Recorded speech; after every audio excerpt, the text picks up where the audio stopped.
Good morning. It's a huge pleasure to be here, to be back in Botswana, this marvelous country. I first came here in 1975. There was barely 80 kilometers of roads in that time, a very different place, one of the poorer countries in Africa, now one of the richest. And I had the great pleasure when I was chief executive of the Development Bank of Southern Africa and economic advisor to President Mandela to come here many times. And I think to be the biggest investor in Botswana with investments in the North-South water carrier and the paving of many roads and other investments. So as an investor in Botswana, let me reiterate what the Vice President has said. There has never been a better country and a better time to invest. And I encourage all of the participants that are thinking of investing in pursuing that agenda. This is an incredible country, and as Vice President of the World Bank, as head of policy for the World Bank Group, I saw how it was able to excel when so many others in the world were floundering. And that continues to be the case in the recovery from the pandemic and in a very difficult economic and geopolitical environment. Now in Oxford, I have the privilege as an academic to see things impartially, and it's the same that I see as I travel around the world. Walter, you are the head of macroeconomic policy for the Ministry of Finance. You sit in the kitchen. You are responsible for the extraordinary successes, together with your ministers and team, in making sure that this is a well-managed economy. Could you tell us something about the economic prospects over the coming years for Botswana and why you think Botswana has managed to be such a shining example of good macroeconomic policy? Thank you, Ian. Thank you, Prof. And it's always good to chat with the best in the industry. And I'm excited by this great opportunity of a room that is full of people who have a heart for this country or who are interested in knowing about this great republic. First of all, I always want to recommend a very good book written by Professor Clark Leith, Why Botswana Prospered. It summarizes the success story from independence, and we are here to try to continue the legacy that this country has maintained and has jealously guarded. And the economic prospects, as you see, we aspire to be a high-income country by 2036. We believe it is possible. We believe we can reach there.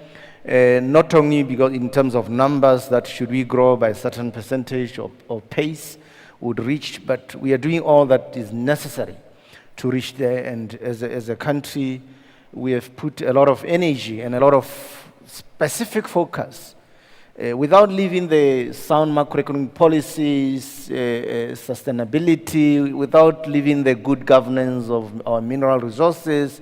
There's been a huge shift of trying to put a specific attention towards non-mining sectors, specifically the agricultural sector, specifically the tourism sector, which has a huge potential that is unexploited.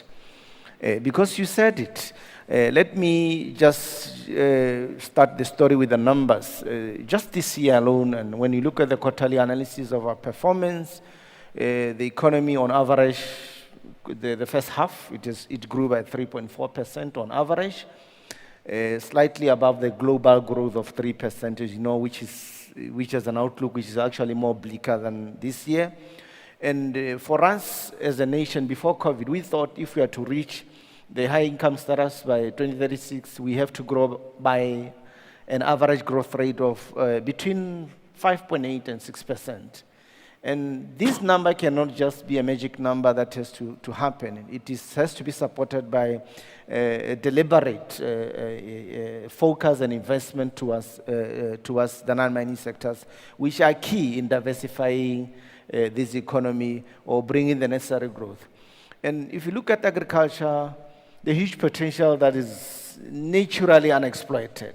If we do things right, you'll immediately deal with the employment issues, you'll immediately deal with the necessary value chains that are needed across you'll immediately deal with the food security. So if you look at the tourism space, the policy, just like it was mentioned by His Honor the Vice President and my minister, you'd see that there's been a deliberate positioning by the country to try to say, if we do things right in these particular spaces, we'll reach the necessary high-income status that we so desire as a country. But we are cognizant of the fact that we're not alone in pursuit of the next status. And everybody is doing the right things wherever they are. But as a country, we are well known, not only for managing the economy very well, but if you look across Africa, just to give you a feel, when you compare us with our peers, first, when you talk investment, investors will check your credit rating status. And we are the best in Africa, not only in sub-Saharan, I think. We are the only country with an investment grade in Africa.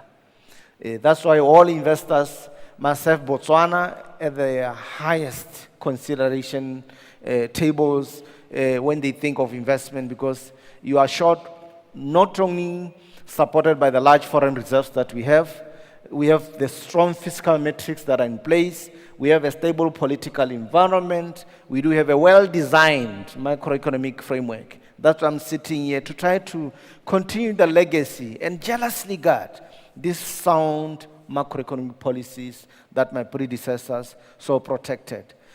We remain the highest sovereign in Africa, like I said, and this is underpinned by our strong conservative fiscal position, our low government debt. Is there a roving mic, maybe?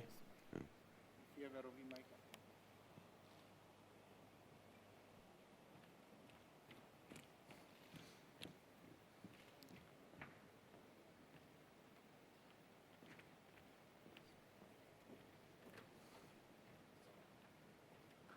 Thank you, Prof, for that technical glitch.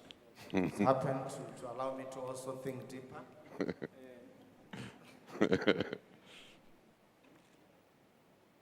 And having spoken about this strong fiscal metrics that we saw maintained as a country, in order to maintain the 5% growth that we maintained in the last decade, like you said, in order to sustain the momentum, we need to do things right. We need to continue doing them right, and not only in terms of hosting international summits like this, but we also need to continue to maintain strong economic growth within the country.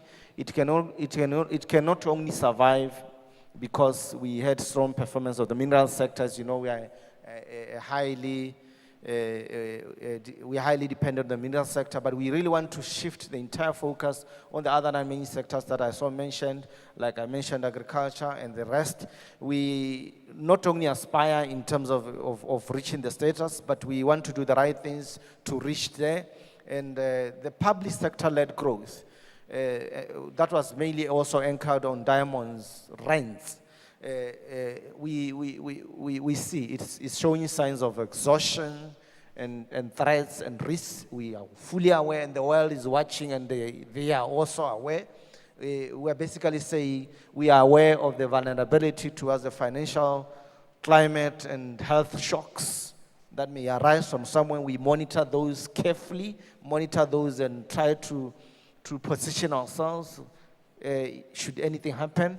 And as a middle-income country that is trapped within a band that is defined by numbers by the World Bank Group, we believe our emphasis should reach an ordinary citizen and try to do some meaningful contribution right from the citizens, and try to create the necessary environment for our citizens to participate in the economy, and also to allow the private sector to pick the public-led model that has kept us going and grow. And not only grow, but also to grow to an extent that it can also be exported as well to the rest of the world. And we believe as a small population, there is an opportunity. There's an opportunity for the country, and the momentum can be maintained. And the government agenda to diversify our export base and promote the non-diamond growth that we so desire is what we believe, and will continue to be supported. And we'll continue to accelerate the agenda, of course, through meaningful participation of the other sectors that have been playing a significant role. If you look at the numbers in your program, and I'm happy that my core ministry, they've done a wonderful job in the program and put together all the summary of the things that I'm going to mention. In there, you see the numbers of contribution to GDP in the program that was shared with you. You see these are double digits. These are double digits. It's 12.4%. So this is a number that if it's lifted to 15% to 20%, the sector can contribute more. And this cannot happen without the necessary investment of the key stakeholders that are in this room. And if they do engage us further and take advantage of the list of intense incentives that we've listed in the program that you're holding, you will see that you will not only contribute to this small economy of Botswana, you will also be able to take back all your profits and also plow them elsewhere in the world, where the world can be enhanced even further. And we have a very good necessary regulatory space, which is very conducive for business, which is a very good enabling environment. You heard His Honor, the Vice President, mentioning that our true north basically is sustainable economic development. That's where we are focusing all our energy and allowing all these other pillars to support this sustainable economic development. As an outside observer, I can certainly vouch for the strength of the regulatory and fiscal and monetary policy environment here. What particular incentives do you have for investors to encourage them to come? Obviously, they're looking at many locations. Yeah. What's special, and how do you incentivize them? And I'm afraid we only have a couple of minutes. They should follow up with you afterwards if they want to dive in. They should. Thank you very much, Prof, for mentioning them. We do have a couple, many. And the experts are in this room and they are ready to engage you. When you talk about the investment incentives, no restrictions on business ownership, duty rebate on raw material imported, duty rebate on importation of machinery. You've got a 10-year negotiable tax holiday up to a maximum. You've got a deductible training rebate of 200%. 200%. No foreign exchange controls, like I mentioned, remittance and full repatriation of profits and dividends. These are just on the investment landscape. When you talk about, we've got the international finance, the FSC accredited companies, of course, who have a double taxation avoidance arrangement on treaties, denomination of share capital in major convertible currency, exemption from capital gains, just to mention a few.